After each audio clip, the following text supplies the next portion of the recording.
Olá pessoal do canal 3 Pontinhos, tudo bem? Quanto tempo? Estou em falta com vocês desde o nosso último vídeo, já tem um tempinho, né? Vamos dar continuidade então com o tema de hoje, que é sobre obediência também.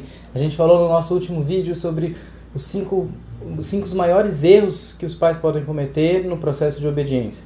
Vamos falar agora de 5 acertos, então não vamos se apegar só em 3 pontinhos. Hoje nós temos 2 bônus aí, vamos falar de 5 pontinhos para vocês se atentarem nesse processo de obediência, que não é nada fácil.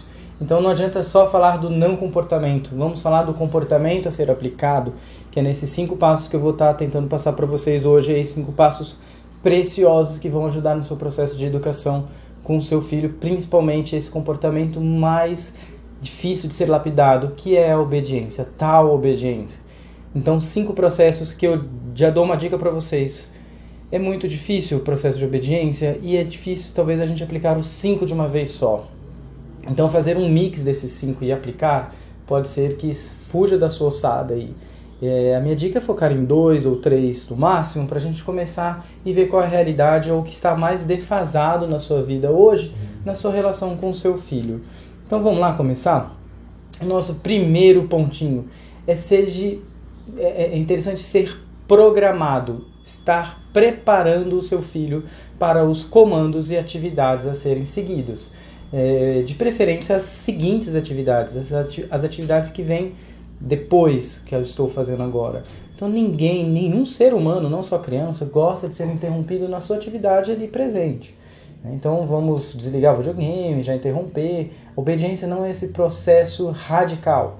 Não tem que ser assim, desse jeito. Nem nós adultos gostamos. Estamos lá assistindo o nosso futebol e já desliga a televisão, pronto, acabou. A gente precisa desse preparo. Bom, daqui a alguns minutinhos eu vou desligar a televisão, vou ter que estudar, vou ter que trabalhar, enfim.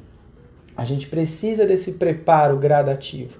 Uma criança que está em processo de maturidade, ela tem esse repertório de inibir aquela atividade presente mais tardio ainda. Então é interessante um processo de conversa, de uma negociação. A negociação é fundamental até mesmo para instalar uns comportamentos de argumentação, capacidade argumentativa da sua criança. Então não há problema nenhum em poder negociar, sendo que quem bate o martelo, no final das contas, é você pai e você mãe. Então tenha uma rotina, uma dica aí dentro desse primeiro ponto. É interessante a criança já ter uma rotina que ela esteja ali meio que atenta aos seus processos e atividades. Então planeje e prepare a sua criança para as atividades a serem seguidas. Isso ajuda nesse processo de obediência. O nosso segundo pontinho é seja objetivo. Isso os pais falham bastante. Então é importante a gente dar um comando sem muita delonga, né? Então seja prático, objetivo. Sejam descritivos, né? Então a gente fica dando muita explicação justificativa, não é por aí. Filho, você poderia fazer isso? Filho, vamos fazer isso aqui junto? Ei, para tudo aí, vamos lá, né?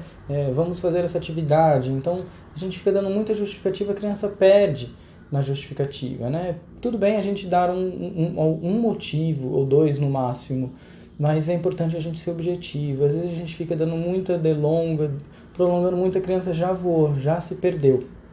Então, não é muito bom a gente perder essa objetividade, né? E às vezes joga muito o lado emocional.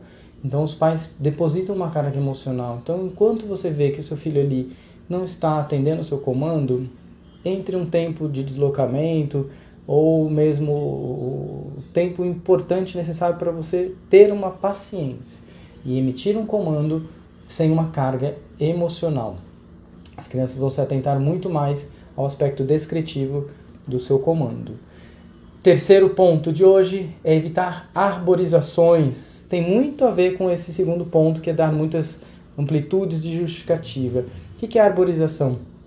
A gente acaba dando um galho a mais para o comando, né? Essa metáfora da árvore é interessante. A criança às vezes se agarra naquilo e põe uma oposição ou resistência. Então, vamos lá, um exemplo, né? Vamos lá, filho, vamos lá escovar o dente rápido e tal, porque daqui a pouco você vai ter que dormir, porque amanhã você acorda cedo, que é um dia específico que a gente vai para casa da titia. Ah, não, mas a titia é tão chata, eu não quero. Não vou escovar o dente agora não, porque eu não quero ir na casa da titia. Ou seja, esse é um galho que a gente dá, que a criança se apega e que não precisa, né, dessa amplitude toda. A gente foca nesse comando objetivo, como eu disse no segundo ponto. Vamos escovar o dente hoje mais cedo? Ótimo, a criança tende a atender aquele comando ou usando o primeiro ponto, né? Daqui 2 minutinhos, tudo bem? Pode ser? Vamos lá junto?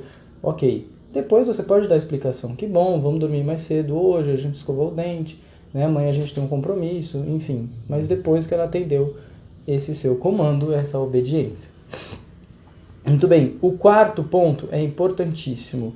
É de novo uma justificativa com...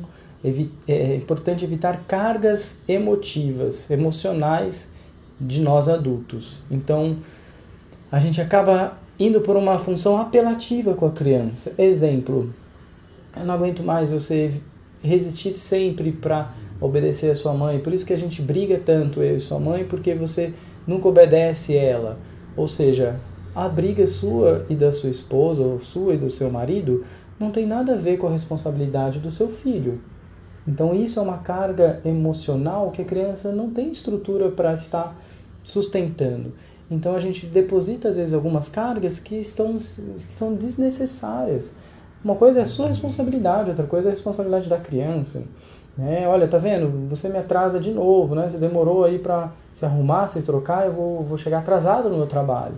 É capaz que eu perca o meu emprego porque estou chegando atrasado. Uma coisa é a sua responsabilidade com a sua pontualidade, né? Começa a se arrumar mais cedo, se trocar mais cedo. Outra coisa é a sua filha ou seu filho ter uma responsabilidade com o seu trabalho, né? Você ficar desempregado ou não. Então evitem colocar consequências apelativas ou então alguma carga que a sua criança não vai sustentar.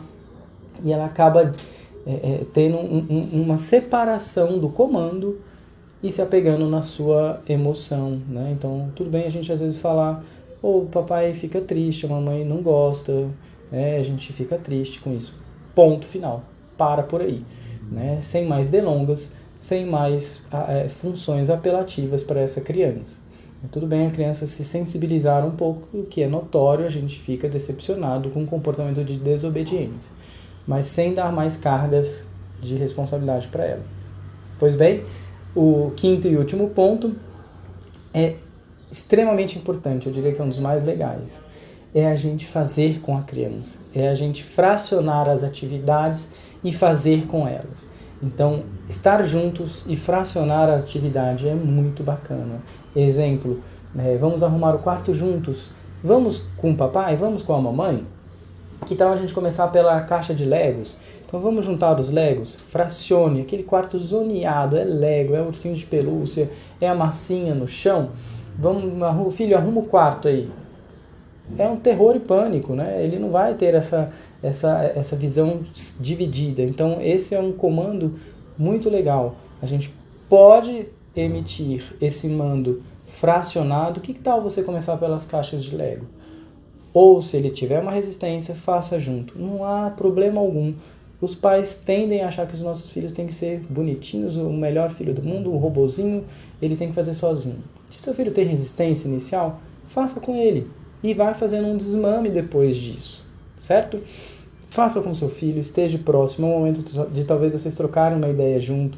É legal quebrar essa hierarquia parental e filhos. Então fala que você também fazia bagunça, né, na sua infância, não há problema nisso, você arrumava depois, né, você aprendeu a obedecer os seus pais, deixar o quarto arrumado, fecha com chave de ouro, né, mas iguale, se aproxime do seu filho, isso é fundamental, estejam próximos, mostrem que vocês são um modelo ao arrumar, como arrumar e como ter essas virtudes tão necessárias no repertório dos nossos pequenos, a começar pelos nossos modelos.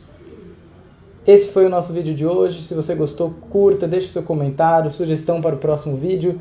E espero não me prolongar muito para o nosso próximo. Um grande abraço e aproveitem com as suas famílias.